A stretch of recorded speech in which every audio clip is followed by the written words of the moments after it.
美中呢看起来好像贸易战有要在谈，然后也是有来有往，但是其他地方他们并没有落下那个针锋相对。目前一个最新呢是中方这边他们讲的，说近期他们有好几个留学生去休士顿的乔治布希洲际机场入境。结果被人家给拦下来，而且他们强调这个叫无端盘查，还有滋扰，因为呢，他们这一些身上可能电脑啊等等电子设备，通通都被检查，甚至还有人呢被限制了人身自由长达80多个小时，最后被人家遣返。所以目前知道呢，中方这边大陆这里的作为就是第一，先告诉他们的这些留学生，没事的话尽量不从这个机场进。那他们当地的驻美使馆也已经对美方提出严正交涉，但是他们也想问啊，你川普讲的到底现在可以信还是不能信？川普是怎么说的？川普是喊话说60万的中国留学生非常重要，欢迎回来，应该这种学术交流要继续维持。那怎么会发生这样的事呢？目前呢，中方赴美留学人数确实是在往下降，很多专家就讲啦，这其实对于美方的科学研究，可能会造成影响哦。因为呢，在当地美国的科研基本上呢，很多人讲离不开中国留学生的原因，是因为人数的问题。现在跟10年前比，人数已经少了有90%之多。那你会问啊，目前全球顶尖的科学家一个数字说呢，如果说用这个数量来做比拼的话，日本目前全球顶尖科学家294人，美国2632人。好，但是呢，根据统计说呢，在2024年的时候，前2%的顶尖科学家榜单，这个2024年美国71392人，中方呢则是27165人，是全球第2。那如果是这样，到底需不需要这些人才继续来帮忙呢？美中之间呢，一直以来，川普说话算话啊，会跟你有来有往。现在希望谈的是美中的重启贸易磋商，时间点呢说很有可能就在这个星期，因为传出这个星期大陆的商务部副部长即将要在前往华盛顿进行另一场的会谈，但也就在这个时候，川普呢又开始出来讲话了，警告各国要撤销数位税哦，不然的话我就要禁止我的晶片出口，因为你对我们的科技公司有所歧视。所以呢，现在也传出中方这边就晶片半导体这件事情力拼在2027年说 AI 数据中心所使用的半导体，特别是中方企业这里设计的制造的比例要提升到70%以上，北京强调要100%。好，这个呢是目前传出来的一个数字。那川普呢，他也直接在讲稀土战的部分，你也不要想说不给我磁铁，因为我的手段比你多很多，我的牌比你多很多。他说呢，我跟中方比起来，飞机零组件它就很需要我啊，我就可以拿它来当成一个关键产品的武器呀。你不给我稀土、磁铁稀土的话，你的下场就是我会把你关税直接升到200%啊！所以呢，现在他也在内部增加他自己的实力，所以传出他要投资煤矿到铀厂跨线的提炼，希望呢可以吸引更多人来投入这个产业，让他本来的那个空洞化现在不那么空洞。总之啦，不管是从学界，或者是到科技界，或者是到这个所谓的能源界，他都没想要落下，因为每一场都可能会变成一个战争。来，国防部现在为什么要叫国防部？叫战争部啊，没气势，对不对？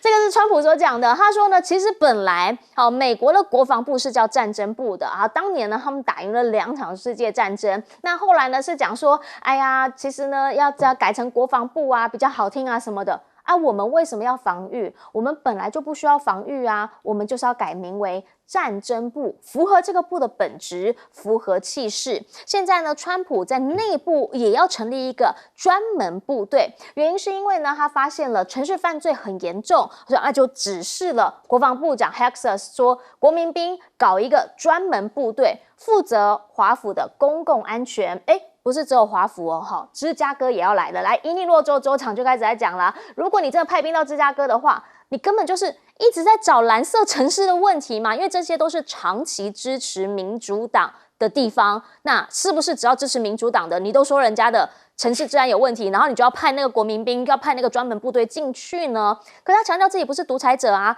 我只是呢希望说可以让这边的治安好一点点。现在去华盛顿，有人说一个打卡点是什么呢？一个打卡点是打击犯罪的那些士兵啦，他们在闲晃，他们就想问啊，他们站在街角，并没有靠近那一些犯罪热点啊。那一些士兵甚至跟媒体承认，其实他好像也没有太多的工作，或者是太多的任务。那这一些就会对于这民主党来说，变成一个政治攻防非常重要的一件事情了。回过头请教一下赖老师，您会怎么样来看？这个是中方传出他们的留学生，而且是非常多名的留学生，从 Houston 入境的时候被无端的滋扰。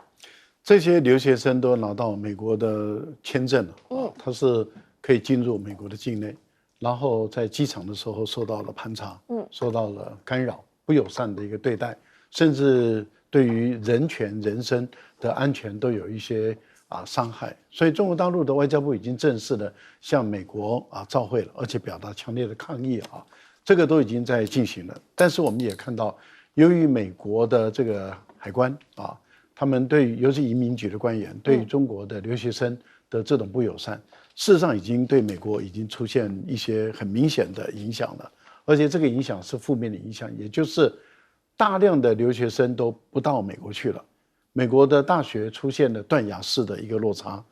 川普自己本身都感觉到紧张了。为什么？因为它会出现2个讯号，第一个就是美国很多大学难以为继，原本它是很大的学校的运转是依靠的中国大陆的留学生，现在大陆的留学生不来的时候，这些学校的运转就会出现问题这是学校的经费会有问题了。第二个就是这个因为我们都知道美国很多大学都在比较乡间，所以乡间里面很多的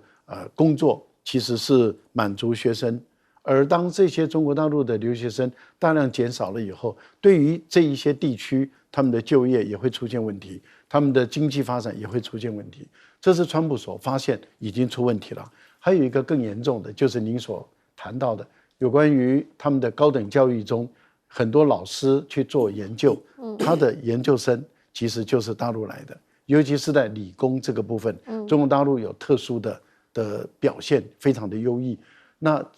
少了这么多的研究生，这个对他们的老师的研究发展就会出现这个瓶颈，也会出现障碍。大家都已经预估美国的科学发展可能会落后了。中国大陆因为在很多的专利项这个部分，在联合国的专利项值跟量这个部分，大陆已经超过美国。也就是说，过去美国是遥遥领先，后来在2年前的时候被追平。那在今年的时候，中国大陆在联合国的公布里面，质量这部分都已经超过美国了。另外一个就是您提到的全世界最顶尖的2%的这些研究学者中，美国开始出现了一些状况了。为什么？因为在去年开始到今年，尤其今年，华人在美国的华人顶尖的学者70%表达他们要回到大陆的这个意愿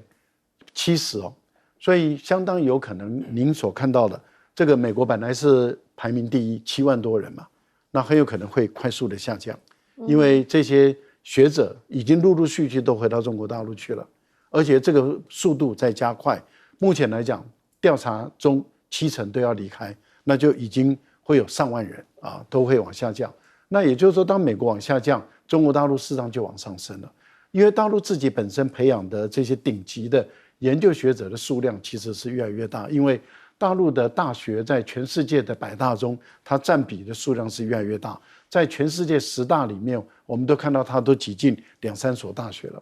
那台湾现在都推到100多名、200多名了。而前100大中，中国大陆前100大，大概台湾1所都没有。前100大中，大陆都已经有20、30所大学都挤进前100大，所以我们看到这个现象其实出现了很大的一个反差。美国的学界中，美国的科学界，他们都一直呼吁说，你川普你再这样搞这个政策，会把美国的整个科学往后拖，而中国的科学却往上走，这会产生很大的一个反差。另外一个部分，还有一部分就是美国的学者的离家出走。您这个资料是2024年，是到了明年，美国的情况会更加的严重，就是因为很多的美国的学者，美国裔的美国人，他们都移到欧洲去了。像欧盟他们在巴黎大学，就第三大学，他们在前2个月吧，他们召开了一个拿出几个亿的预算，也就欧元的预算，就是说让美国的顶级大学的老师们，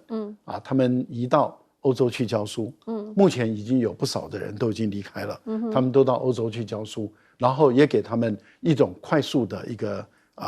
国籍，也就是说他们叫做科学签证、科学护照，他们很快的就可以拥有欧洲的国籍。那些顶尖的老师，那我们看到有很多美国人，他们就离开美国，因为他们觉得川普把这个研究经费大量的砍掉，而且对于这个国际间的科学交流进行很多的盘查，那这个造成他们研究上面的不便利。我讲是美国人哦，他们自己都离开美国，移到欧洲去，然后华裔的移回中国大陆去。我觉得这个现象在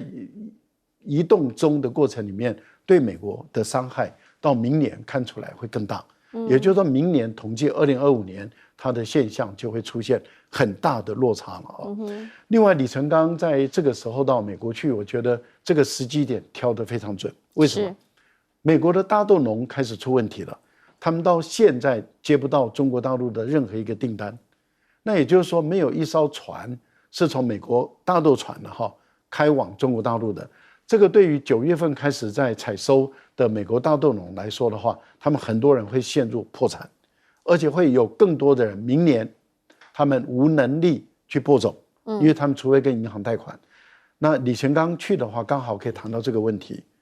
可以交换什么呢？交换芬太尼的关税。所以我们来看看到时候芬太尼的关税会不会就拿掉，换这个大豆的采购。芬太尼关税也蛮高的，来请教一下玉芳委员怎么看？这个川普想把这个美国再改回叫战争部。其实，在1947年以前，美国的国防部就叫做这个 Department of War， 就是战争部。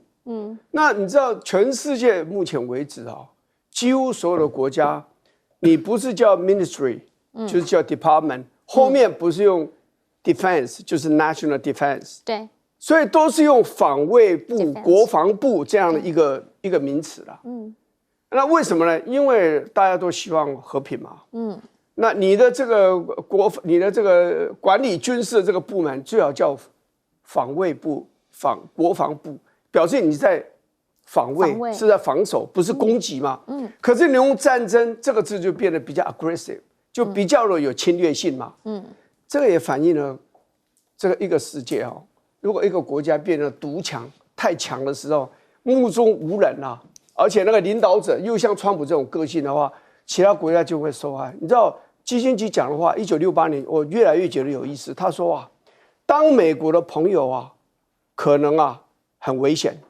但是当美国的敌人可能很危险，但是当美国的朋友必然致命，就会这样子。所以你看现在川普是不是专门在欺负朋友？乌克兰应该是你的朋友嘛，你也帮助拜登的时候帮助他这么多嘛，像变成他敌人一样。他反而在替普丁在讲话，所以这个是值得我们注意的啦。但是要讲到这大陆留学生的问题我们大陆喜欢不喜欢美国人都要承认一件事情Kenneth Waltz， 美国非常有名的一个沃兹，一个这个国际政治学的大师说过一句话当时很多人都认为美国已经没落，在衰退。只有他讲，他认为不是，因为有2个因素。第一个，美国的人民的年纪最年轻，比起其他国家。第二，他的科技最进步。你现在不得不承认，他的科技真的是帮助他是最多的。全世界吸引这么多的学生去，你知道，光是2023到2024这个学年，中国大陆而已就有多少人在美国读书？277398人，真的。那大陆为什么自己越来越发达，还有这么多人每年跑到中国大陆、跑到美国去念书？它的科技的进步是最重要的。刚刚这个赖教授讲的也对，你知道这么多的学生去很多是念，不是每个都进哈佛的啦，哈佛也不那么容易进去的，有很多人其实念私立学校，很一般的学校，这些学校偏僻又穷。你知道大陆的学生让他们活得不错，就像两岸现在这么紧张。以前两岸关系好的时候，大陆学生每年这么多人来台湾念书，这个对公立大学影响不大。对私立学校的影响非常大，很多私立学校后来的变得非常的财务非常的困窘，就是因为大陆学生几乎都不来了，学费的收入少了非常的多。来，我们想请教一下司令会怎么看？美国总统川普动用他的国民兵警卫队到华府去管他的治安，其实我认为这有点杀鸡用牛刀，因为这是州警察就来处理的，或者是联邦警察来处理就可以了。要动用军队、动用国民兵来负责华府，甚至将来要派到这个芝加哥或者是纽约，动用国民兵去管这些治安。这个治安它有它的专业性呢，你靠这些国民兵能够处理得好吗？我认为这有点大张旗鼓，因为很多事情呢过犹不及，交给州警察、交给联邦警察来处理，反而比较适当，因为它有它的专业性，不是国民兵就能够搞定。那第二个，我们来看美国限制中国大陆留学生，中国大陆留学，他去限制中国大陆人，对美国来说的话，可能会弊大于利啊，因为有很多的中国大陆留学生到美国啊，他是进入研究型的大学，而不是进入社区大学，也不是进入教育型的大学，他进入的是研究型的大学。那这样子的话，中国大陆留学生到研究型的大学是因为美国大学它是做研究型大学，是做很多的专案研究。美国的这个大学教授的待遇啊，其实只是一般而已。但是他的收入有很多是在做研究而获得其他的附加价值、附加的收益，是这个样。然后中国大陆这个留学生进去都是比较优秀的，因为他经过这个语言的上面的考试，能够通过到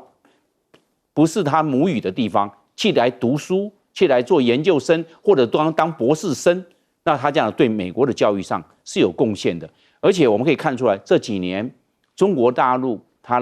的学术的发表的篇数，还有申请的专利数，还有论文的被引用的次数超过美国，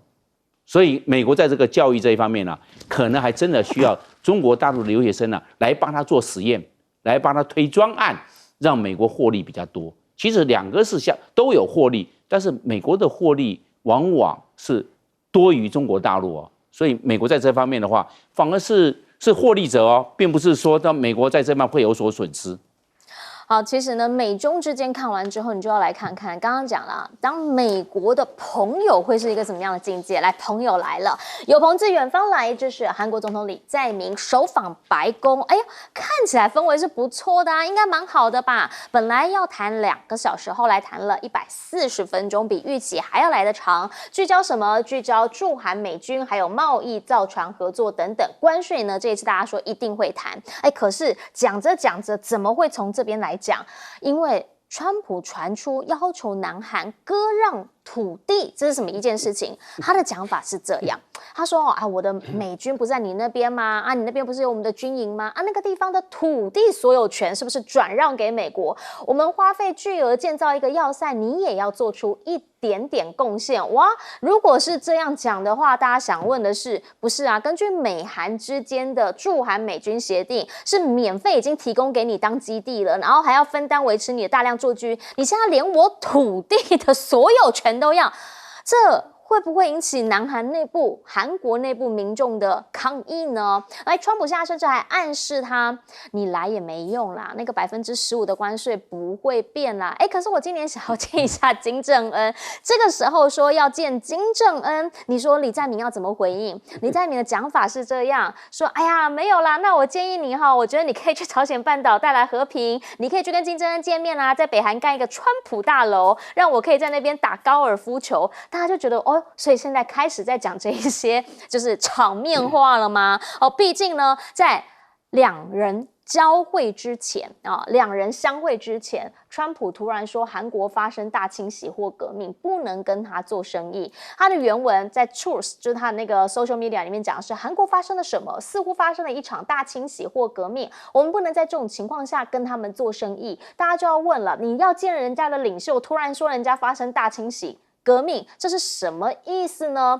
而且李在明落地之后也被发现了，怎么只有2个官员来接机，然后呢只送给他纪念币？你来看看这个，确实啦，场面相对的冷清。那韩国的媒体就仔细的去给他看，发现呢只有国务院的代理礼宾处处长，还有美军上校来迎接，没有部长级的官员到场。人家来的是总统，这样子的等级规格，会觉得合理吗？另一个说法是说，怎么会呢？这场会面差点被取消。好，这个是有媒体的爆料了，说呢，韩国外交部长其实8月21突然到美国访问，是因为呢，美方跟他讲，如果你那个3500亿美元的投资不具体写在文件里面我有可能会取消峰会。现在传闻非常的多，最主要原因就是因为大家呢都知道，川普是一个性情中人，也就是他想到什么真的有可能会做什么，所以呢去的人跟他谈的人会紧张，在铺排的人呢听到什么样的消息也都是雷厉风声的。来看看这次李在明怎么让他能够愿意跟他谈那么久，因为他送了韩制的钢笔讨他欢心，大方赠送签名笔，然后呢川普就说，哎呀，你是聪明伟大的领导人，还说美国会永远与你同在。而且呢对于川普，第一，有人说他做的很直背挺的很直，而且呢，双手放在膝盖上，感觉呢是比小学生还要小学生。另一个呢，则是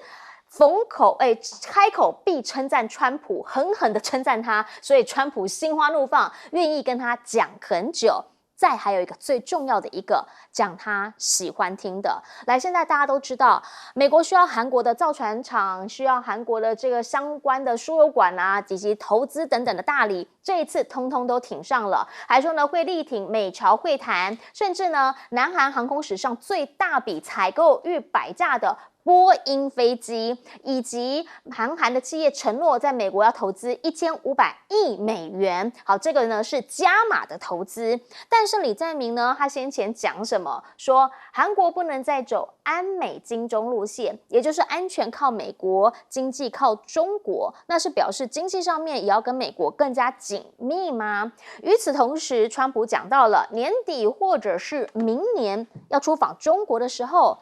李在明想要搭便车，那我们一起来啊，大家一起去啊，这什么意思？意思是说李在明不能自己去吗？这个就很有趣咯。来，回过头请教一下赖老师，您会怎么样来看这2人的第一次会面？在白宫本来2个小时，后来讲了140分钟。李在明这次要去白宫访问，他做了很多功课也做了很多准备，包括他跟石破茂请教请益说你的切身的经历切身的经验传授我一点怎么跟川普来打交道。还有一个就是他在搭飞机之前，他还被问到，他说我这个熟读1987年川普自己所写的《川普回忆录》交易的艺术他说我还特别读了一下，然后我对于川普的交易的方式手段我了若指掌，我掌控的没有问题。确实这个李在明这次的访问跟川普是气氛非常的融洽因为他也是一样，因为第一个他要避免是走泽伦斯基的下场被赶出去，所以他言必称伟大的总统，然后呢又说我们2个共同都有遭受到谋杀你有被谋杀，我有被谋杀，2个人有共同的语言了，而且呢都是惺惺相惜所以谈的确实是很愉快。但是问题是谈了这么的愉快之后川普有没有让？没有，川普要的都要到，不止都要到，还多要了。第一个，他要韩国必须把军费再调高第二个，驻韩美军28000人，他本身的韩国的支付费用还要再调高对川普来说，他就埋怨他第一次调高成功，第2次要调高的时候他就下台了，然后被拜登破坏，所以他一定要满足他第2次调高的条件。那第2次他要求多少呢？他要求是这样子，除了驻韩美军的所有的人事费用，他们的薪水由韩国支付以外，他这些美军的所有的行政生活设施，还有他们的眷属的生活设施、娱乐费都要由韩国人来支。另外还有一个最大宗的，就是美国人所使用的武器装备，海军的、空军的、陆军的所有的武器装备，韩国人要用租赁的方式来租，所有权是美军，使用权是美军，但是你要付租金。那这样的话，这笔钱就很大了，因为你说一艘航空母舰、一个潜舰、核动力潜舰，那个要多少钱啊？所以这些钱都要算。哇，那这一算的话，对韩国来讲压力很大。最重要的一点就是土地我要了，那个土地很大哦，非常的大啊，所以对于韩国来说的话，这有点这个丧权辱国了。所以李在明他面对的就是国内的一个质疑的声音，这第一个。那当然还有就是灵活战略的问题了，也就是说，这个如果美军参与跟俄罗斯跟大陆的打仗，使用韩国的军事基地，韩国要让他使用，那就等于是把韩国卷入战争了。韩国就再也没有自己的国家安全了，他就完全把国家安全交给美国了。另外在经济方面是输得更惨，不但都买单，而且还最重要一点就是90%跟日本一样条件送给美国了。好，我们先进广告，等等回来继续来说。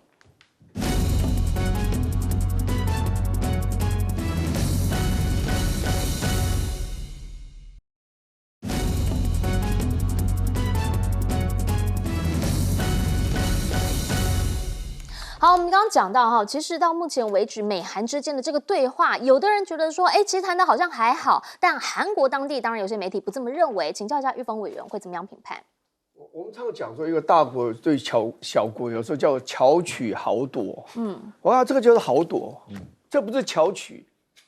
这是明目张胆跟你，我就要什么这样。而且我第一个我这样讲了，你去跟人家见面以前，你知道韩国的这个总统马上就要来跟你见面了，你po一个文说韩国真发生了这个大清洗，或者是革命，不能跟他做生意。对。你这羞辱人家嘛？他怎么清洗呢？他根本没有发一个没有一枪发过一个子弹嘛？是，他是经过民主选举这个取得这个总统这个职位的嘛？第二个，人家到了你那里以后，你派2个层级这么低的官员去接见一个你的盟国，你们订有安全盟约的这样一个国家的总统，那你想想看，你怎么接待那个侵略人家的普丁总统，红地毯，你亲自到那个地方，对不对？对他那样的热烈的欢迎，还有个 B2 飞过去，对，这实在是没有任何道理的哦。然后我是觉得，我现在给大家看一个照片，我是觉得这个有点不可思议的一个照片哦。是，这个照片呢，就是他们2个在现场，这个是 CNN 的今天头版头条，我看到了。你们看看那个韩国这位总统坐在那边叫做正襟危坐，一副要听训的样子。然后呢，你看川普讲这话，这样指着他，叫做谆教诲，你在训斥他啊？这个是没有任何道理的嘛，对不对？就是这个叫做 body language， 叫做身体的语言，你就看得出美国这个强国在川普领导之下是怎么对待他自己的盟邦。再讲一次，不经济讲的对吗？当美国的朋友真的有时候是很致命的嘛。你给他一大堆东西，其实呢，南韩已经承诺了，你知道吗？他承诺什么？就是说我们把那个美军的这个在这边的费用，我同意增加。对那增加呢8.3%，这是他在去年10月的时候跟这个拜登的政府签的约。就增加到每一年要11亿3千万美元呢。这个基地，你来这边驻军在这里，我基地免费给你使用，另外我要付你14亿3千万美元，还不够。做地产商的脾气又来了，你送我这块地产，送我格陵兰你也要，大的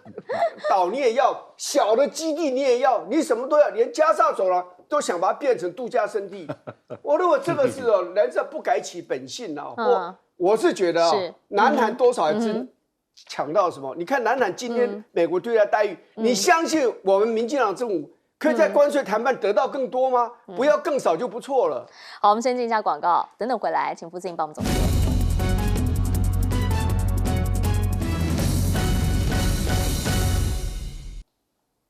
节目最后，请司令帮我们总结。那个美军他要把这韩国的美军驻兵的驻地这些基地，把他所有权状拿去，那还得了？那比租界还惨呢、租界的话，韩国里面只要有租界还好啊，这个所有权拿去的话，美国可以来自由处置，这因为它是有所有权。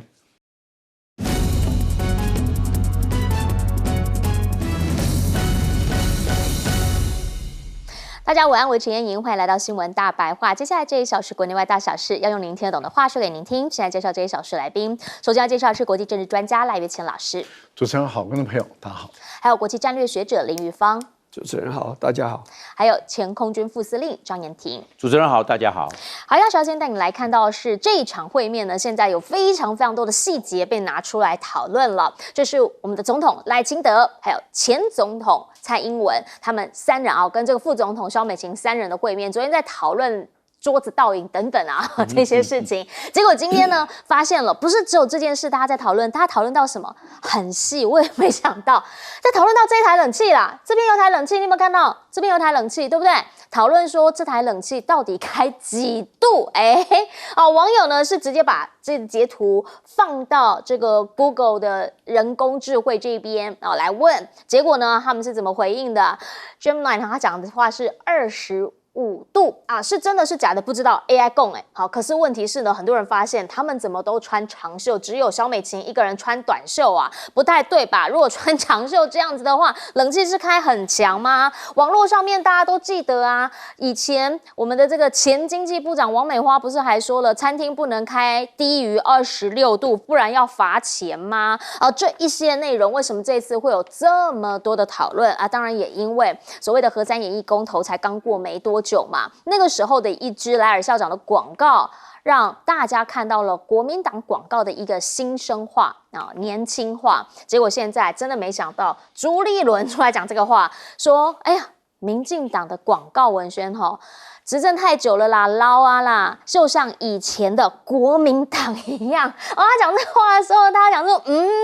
是这样吗？”可是我今天又看到了他们民进党的小编脸书最新贴文，出来讲什么？在这个时间点上，特别来跟大家讲说，我们的经济成长率数字超级好，还是我们的是亚洲四小龙之首。下面骂声一片，大家就会想问：他们真的知道目前的重点在哪里吗？好，这个时候呢来讲这些事情，当然某些部分跟预算有关系。立法院呢在讨论追加预算，卓荣泰呢就开始在讲了，追加预算里面有一笔是罢免的经费。现在呢王鸿辉讲，不是吧？你这个罢免我，然后呢你要追加预算，那你要去跟民进党要卓荣泰说什么？说罢免是公民发起的。所以呢，就是一样，跟公投都编列在预算里面。反正现在呢，他们持续在讲罢免是公民发起的。今天这一位金马这个营地陈木也出来说，都说是公民运动了，到底干民进党什么事？为什么大罢免都要民进党来负责呢？民进党在这一次的罢免，确实就像刘宝杰讲的，说呢一手好牌怕嘎输，拐渣裂枣还想要领导我。里面的这个领衔人之一史书华今天则有个新闻说呢，他用2个脸书粉丝页去诽谤对方，结果已经被判拘役60天定谳了。可是呢，到目前为止，真的这一些当时的领衔人，或者是这一些当时的大将们，有被好好的检讨吗？还是赖清德现在还是有想要跟他们在一起吗？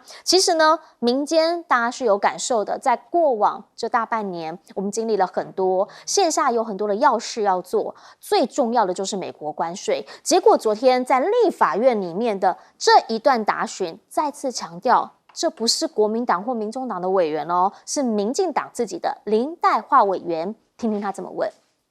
对美贸易谈判不能牺牲传统产业，要请中央拿出对策与决心。刚才您的说明还是聚焦在半导体跟资通讯产业，其他产业是否会变成对美谈判可牺牲的筹码呢？我想不会，我们要争取对等再降，就是因为对等关税影响我们很多传统产业。所以这也是我们最重要的目标，希望那我就不用通过20%的条例啦对等关税再降。我就不需要通过条例了，5900的条例。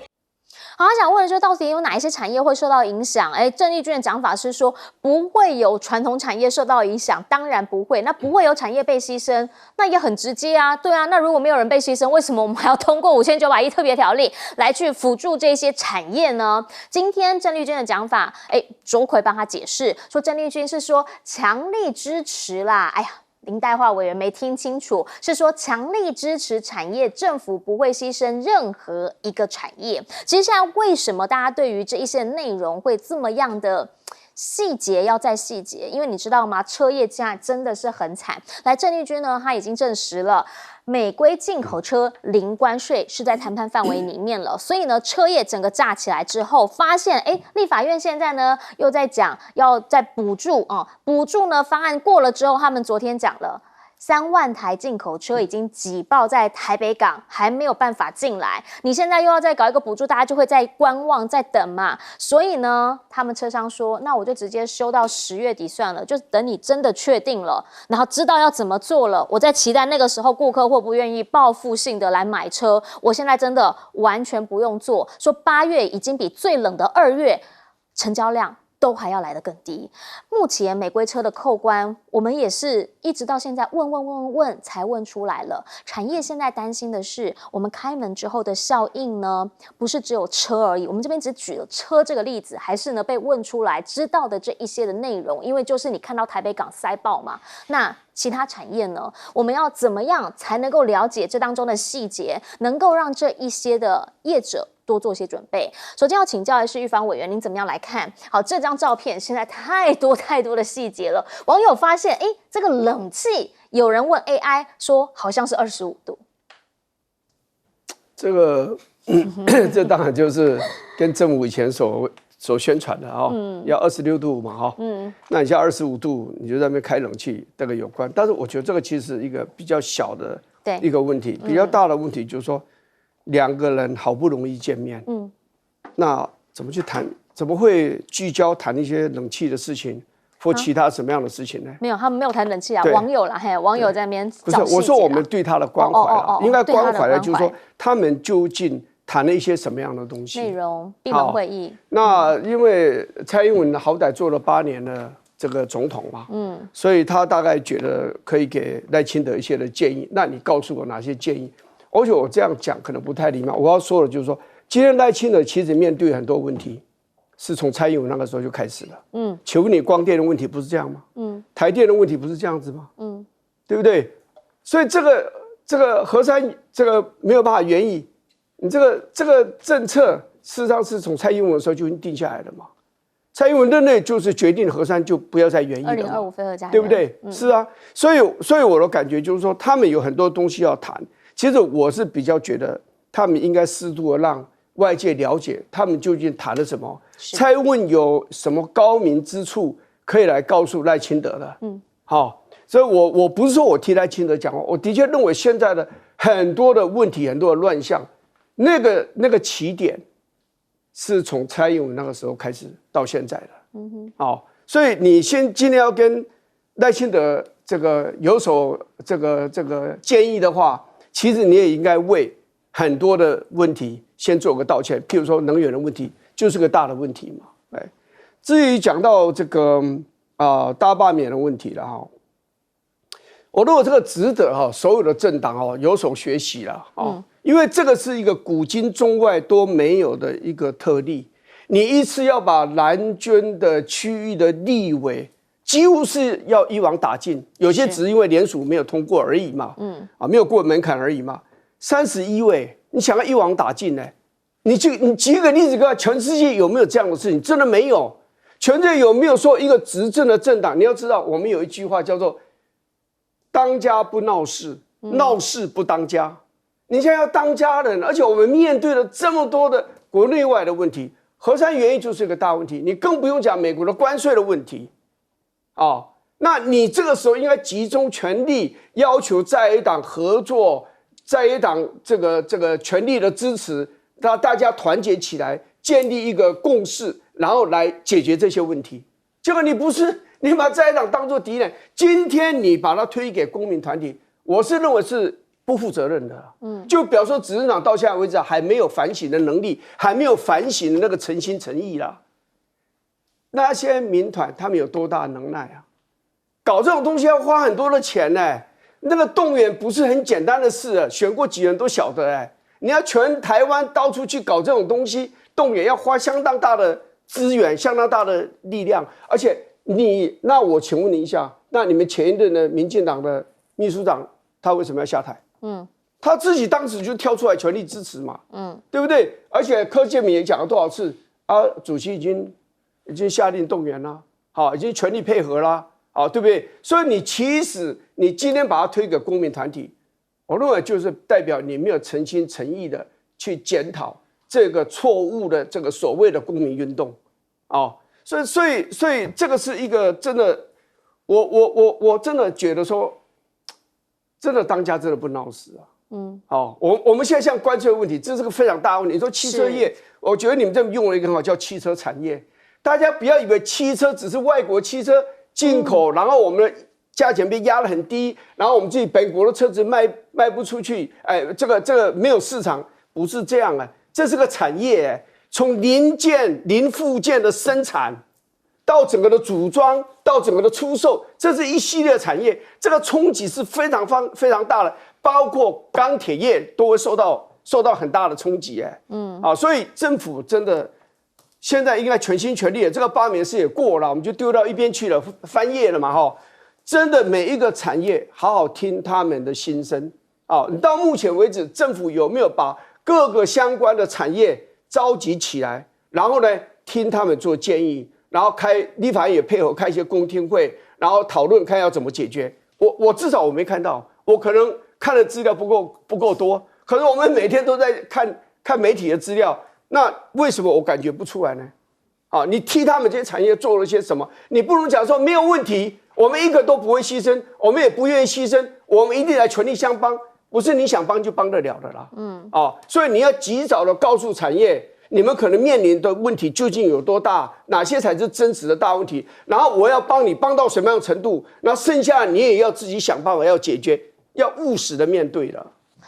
其实我们刚刚讲到这个冷气的问题，为什么网友会揪在这个点上？现在也有人发现了说，因为在今年2025 3月的时候，总统府那个时候有个新闻稿出来说呢，他午夜后完全关灯，夏天冷气只开28度，还减少洗车次数，就表示他很节能啦，节能减碳啦可是所以这个时候才会被人家拿出来讲嘛，就是那一张图里面，你以前所讲的那一些一一被拿出来检验。请教司令。那这一次大罢免大失败啊，就是民进党一手策划的。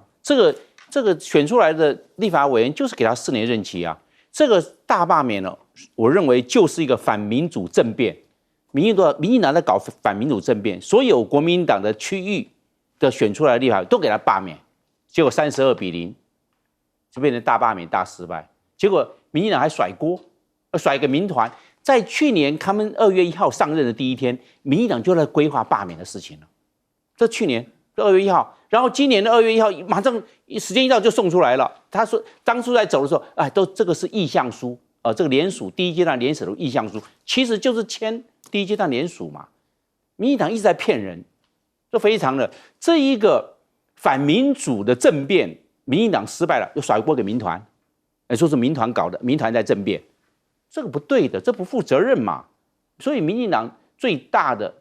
败笔就是没有反省的能力，他们应该站出来。你看那个民进党的秘书长林右昌跑到花莲10几次，要去罢免这个我们讲到的这个傅崐萁，变成这样跑了10几次他多努力啊！民进党已经尽洪荒之力了，动员他的这些党职、公职，还有这些他的民意代表，全部动员都上了，结果反民主政变失败，甩锅给民团，这是民团的事情花了国家几10亿的钱，还搞得这个样子。所以民进党应该真正的事情就是说，很谦虚、很谦卑的对台湾的人民道歉。这一次反民主政变失败，民进党要虚心来检讨才对。第二个，我认为他这个民进党很多政策不确定性太高。你看看光电，现在美国总统川普都说，这些光电是骗人的嘞，美国都反光电呢，马上废止。民进党为什么不马上调整方向，改弦易辙呢？结果这个光电搞到每一度发光电都要5块半，核能发电才1块4毛钱啊！你看，所以民进党在这个光电里面，每一个光电案都有民进党人介入。你看这2兆的光电，就2万亿台币，民进党如果摊1成就好，2000亿就进袋了。所以你看搞这些大罢免，民进党这边那些多少的那个民团，那这些钱怎么来的？就是这么来的啊。所以这个方面，我认为民进党在这一方面呢，应该是要出来认错，出来道歉，然后出来承担，现在统统甩锅给民团了。这个简直是荒腔走板，非常荒谬的事情。那第3个，民进党还有的短板就是说，他都走政治分赃，不走专业路线。这次到美国去谈判，我们谈的成果是最差。我们讲到了韩国15%，这个日本15%，菲律宾19%，我们20%，还叠加关税，还往上累加关税，谈成这个样。我讲过了，这个郑丽君他没有任何财经背景，你让他当谈判的领队，郑丽君从来没有谈判的经验，你让他来领队，那你这样子谈判已经谈得一无是处，让台湾的这些产业界遍地哀鸿，是这个状况啊。所以我认为民进党不要走这个分赃路线了，赶快走回专业路线，好好为台湾做建设，这样才对得起台湾人民。请教一下赖老师。其实您看到这个赖清德跟蔡英文还有萧美琴他们见面的那个画面，会成为一个话题。最主要的就是因为台湾的年轻人希望民进党不要再骗了。我觉得这个最主要的就是说，诚诚实实的执政，不要一直在骗。